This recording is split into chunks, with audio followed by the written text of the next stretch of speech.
ఇక్కడ ఒక చిన్న విషయం గుర్తుపెట్టుకోవాలి. ఏబుని తాకలేకపోయాడు. ఏబు పిల్లల్ని కానీ, ఏబు గొర్రెల మందల్ని కానీ, ఒంటెల్ని కానీ వేటిని తాకలేకపోయాడు.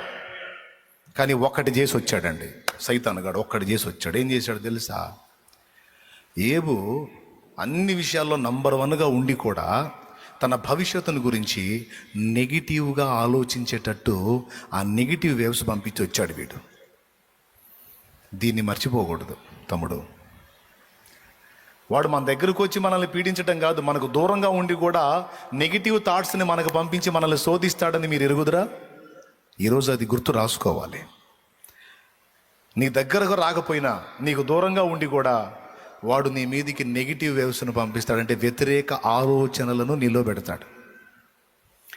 ఇస్కరియోతు యోధా విషయంలో వాడు అంతే చేశాడు. యేసును అప్పగించాలనే ఆలోచన వానికి అపవాది పుట్టించాడని యోహాను సువార్త 13లో ఉందని చూడలేదా? చూడు, దిక్కుమాల ఆలోచనలు మనలో పుట్టించాలంటే వాడే. యోహాను సువార్త 13:2 అది వారు భోజనము చేయుచుండగా ఆయనను అప్పగింపవలనని సీమోను కుమారుడగు ఇస్కరియోతు యూదా హృదయములో అపవాది ఇంతకు ముందు ఆలోచన పుట్టించి ఉండెను.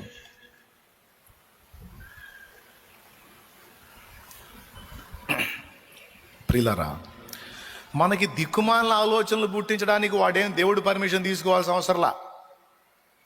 మళ్ళీ ఒకసారి జీవితం మీకు వినపడదుగా, అందుకని మనకి దిక్కుమాలిన ఆలోచనలు పుట్టియటానికి వాడు దేవుడి దగ్గర పర్మిషన్ ఏం తీసుకోవాల్సిన అవసరంలా.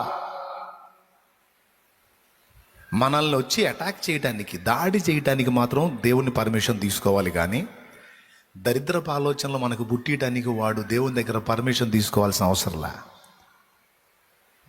ఇస్కరియోతు యోధాను అలా చేశాడు. ఏబును కూడా అంతే చేశాడు. అప్పటిదాకా ప్రశాంతంగా ఉన్న ఏబు ఈ దరిద్రుడు సమీపంలోకి వచ్చి, నీ భార్య చక్కగా నీకు విధేయత చూపుతుంది, జీవితాంతం ఇలానే ఉంటుందంటావా? ఏమో, ఆమె నీ మీదటి వరస అయిద్దేమో.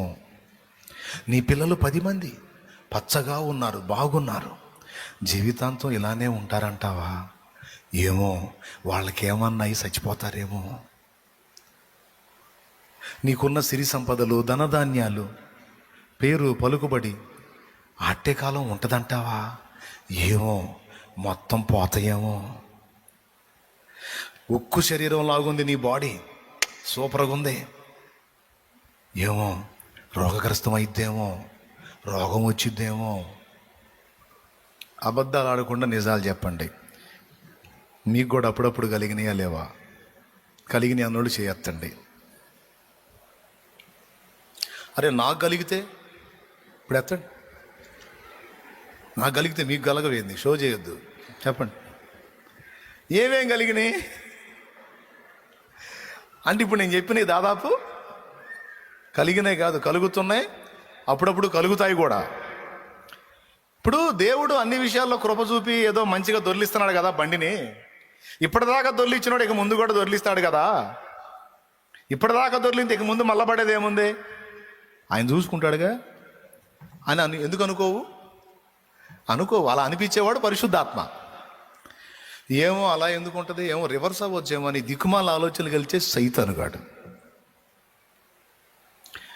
ఆ భయాన్ని పుట్టించి అదే అదే అదే అదే నమ్మేటట్టు చేసి చివరికి అయ్యే జరిగేటట్టు చేస్తాడు వాడు. అది కుట్ర. దాని నుంచి బయటపడాలి. అందుకు చెప్తున్నాను నేను, ఆ మోసం నుంచి బయటపడాలి. ఏబుని ఇలాగా మెంటల్గా ప్రిపేర్ చేసి, ఏబుని అలా మానసికంగా డిస్టర్బ్ చేసి ఆ తర్వాత పోయాడు వాడు దేవుడి దగ్గరికి. వాడేం తిక్కలోడు కాదు. ఏబుని డ్యామేజ్ చేసి, ఎఫెక్ట్ చేసి అప్పుడు పోయాడు వాడు. పోతే అప్పుడు పర్మిషన్ ఇవ్వాల్సి వచ్చింది దేవుడు. ఎందుకు పర్మిషన్ ఇవ్వాల్సి వచ్చింది? ఆల్రెడీ ఏబు ఎఫెక్ట్ అయ్యి ఉన్నాడు. వినపడుతుందా?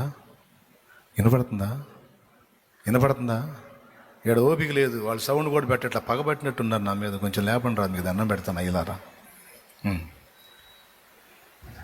చెప్పండి, ఏడకొచ్చి ఆగా?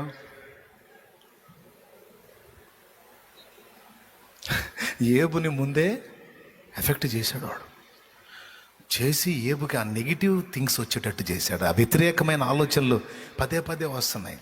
భార్య ఏమండి భోజనం అని పెడుతుంటే ఇంత బాగుంది, రివర్స్ అయిద్దేమో. నానా ఈరోజు అక్కయ్య వాళ్ళ ఇంట్లో విందు, నానా ఈరోజు అన్నయ్య వాళ్ళ ఇంట్లో విందు, ఈరోజు ఫలాన్ దగ్గర విందు, ఫలాన్ దగ్గర విందు అని, ఈరోజు అక్కడ ఈరోజు ఇక్కడ విందులు అని వాళ్ళు చెప్పుకుంటుంటే నా పిల్లలు రాజకుమారులాగా రాజకుమార్తెలాగా కళకళ కళకళ ఆడిపోతున్నారు.